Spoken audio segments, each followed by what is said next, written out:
The picture I chose, to me, it looks like possibly a father-daughter, um, maybe family portrait that was taken.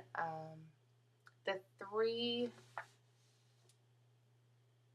relevant concepts that I chose would be I'm going to describe framing, the vantage point, and the lighting. I'm going to start off describing the lighting. I believe that diffuse lighting was used in this photograph. There's a little bit more light in the upper top. Maybe a light was coming down on them, possibly in the front a little bit. But it scatters onto the subject from many directions. There's shadows that are visible as well on the subjects, on both of them, also in the backgrounds. You can see a lot of lighting coming down, showing more. It's a little brighter right here in this area, a little bit on the collar. Also on their hands, there's a lot more lighting shown. It's a soft light. It's warm against the cool. There's a lot more lighting shown up here, but there's a lot of light shadowing down here to soft shadowing. A lot more light also down here on his clothes.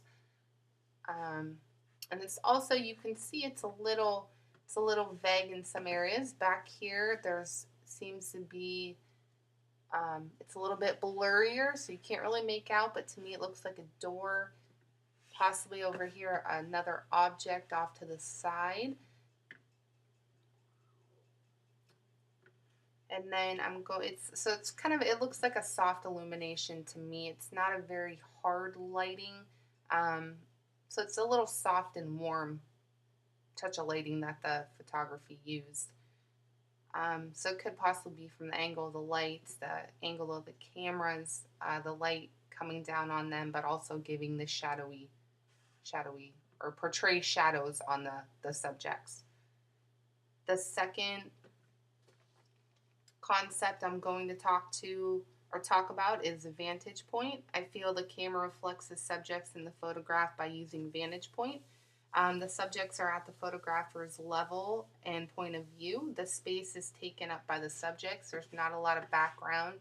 A little bit over here and a little bit of background over here, but the subjects take up the entire space of the photograph.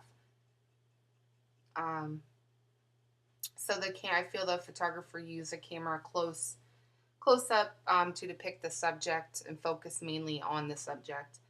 The third concept I chose to describe in this photograph is framing. I feel that the photographer used framing, used active framing for this photograph. You can see that the subjects depicted are framed right within framing. You can see that the subject is focused more clearly on in the picture. So that again, without not a lot of background. So that's why I would say that it's actively framed. There's not too much going on in the back. It's more a clear focus, and the frame is directly around the subject itself. Um, so those were the three concepts. Again, it was framing, vantage point, and light that I described for this picture. Thank you.